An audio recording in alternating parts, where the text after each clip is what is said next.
censura corrói por dentro a democracia e a civilização.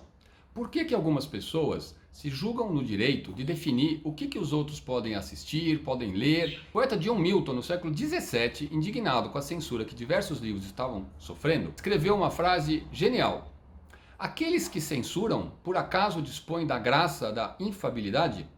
É disso que a gente vai falar hoje.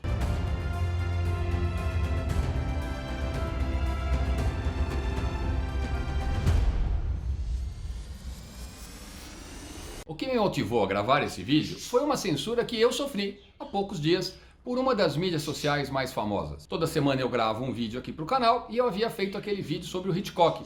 E a Vivi, nossa designer, achou uma foto sensacional do Hitchcock com um charuto muito comprido e na ponta um pássaro.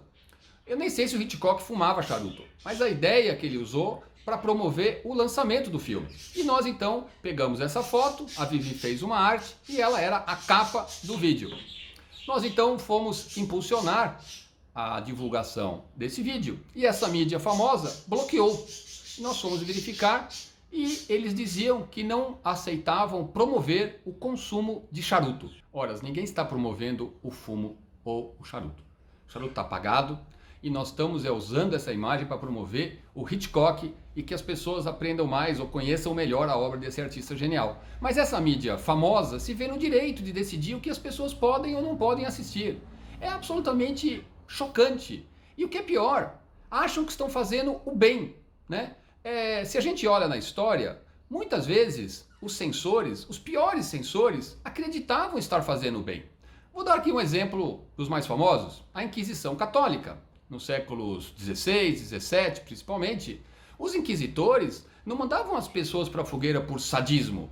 Era porque elas estavam no caminho errado e a fogueira purificaria suas almas para que elas pudessem encontrar a verdade. Elas tinham que ser retiradas da vida porque elas podiam contaminar as pessoas sadias com suas ideias equivocadas. A Inquisição não queimava muçulmanos na fogueira. Os muçulmanos acreditam numa religião completamente diferente da católica, mas os muçulmanos não. Quando era o caso de uma guerra com muçulmanos, eles eram mortos nas batalhas ou executados.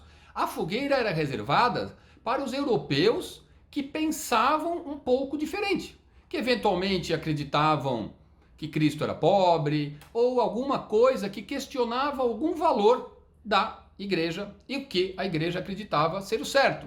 Então, é claro que os inquisitores não eram boas pessoas, mas eles acreditavam que estavam fazendo bem, ou pelo menos diziam: estamos purificando a sociedade de elementos nocivos que acreditam em coisas erradas. Estamos melhorando a vida das pessoas. Os calvinistas, também no século XVI, que eram protestantes radicais, havia os luteranos, que foram os primeiros protestantes, mas Calvino, na Suíça, radicalizou a opção protestante. Lá também, ele mandava para a fogueira católicos que seguiam as instruções de Roma. Eram os papistas, também iam para a fogueira. De novo, porque tinham pequenas diferenças que precisavam ser combatidas, mas que buscavam a pureza e o bem da sociedade. Podemos avançar um pouco no tempo, ali para a região norte de Boston, aonde o episódio que ficou conhecido como As Bruxas de Salem, houve um surto de purificação, de defesa e proteção da sociedade e diversas pessoas foram parar na fogueira ou foram executadas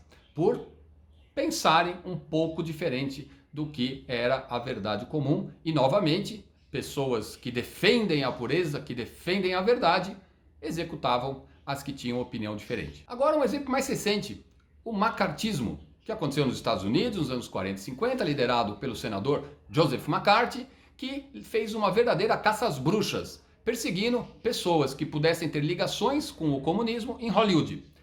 Diversos artistas, especialmente roteiristas, tiveram suas carreiras interrompidas, terminadas, às vezes até mesmo suas vidas, pessoas que chegaram a se suicidar em função da pressão e da perseguição. O senador Joseph McCarthy acreditava que estava fazendo bem, que estava garantindo os valores da sociedade americana contra a influência nefasta desses valores inimigos. Ou seja, novamente, uma pessoa que se julga defender a verdade, destruindo as que ousam pensar diferente. E aí chegamos aos dias de hoje, em que isso acontece de maneira contundente.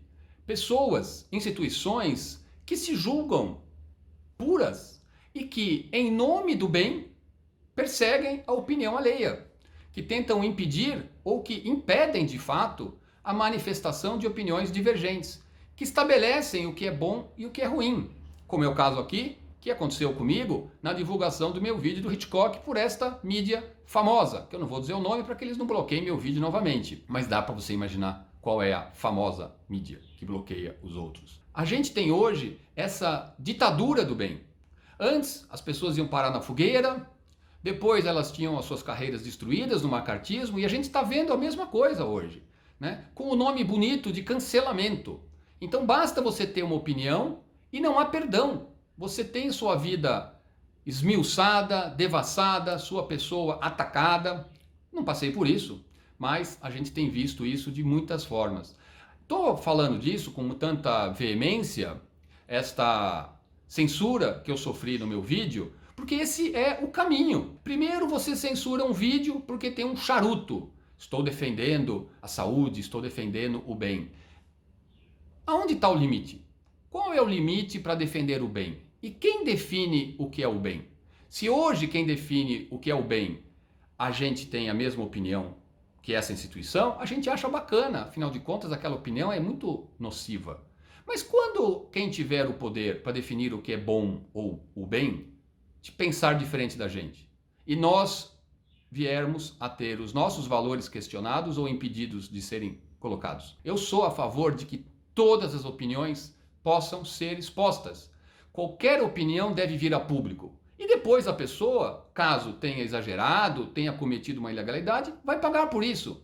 Eu discordo, por exemplo, como tenho me manifestado várias vezes, do comunismo. Mas eu acho importante que o Partido Comunista possa existir e defender as suas ideias publicamente e tentar conquistar votos. É melhor do que ele estar na clandestinidade agindo de maneira ilegal.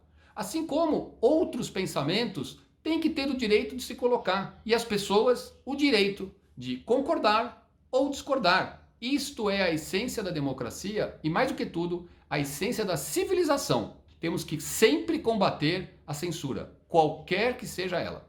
Agora, alguns filmes que você pode assistir relacionados a esse tema. Bryan Cranston está em Trumbo, sobre o Dalton Trumbo, que foi um dos roteiristas que entrou na lista negra. É um filme de poucos anos atrás, filme interessante, boa reconstituição de época. Culpado por Suspeita é com o Robert De Niro e tem inclusive o Martin Scorsese fazendo uma ponta como um dos perseguidos pelo macartismo. O filme que eu acho mais impactante é As Bruxas de Salem, com a Winona Ryder, Daniel Day-Lewis e vários outros atores conhecidos, baseado na peça do Arthur Miller.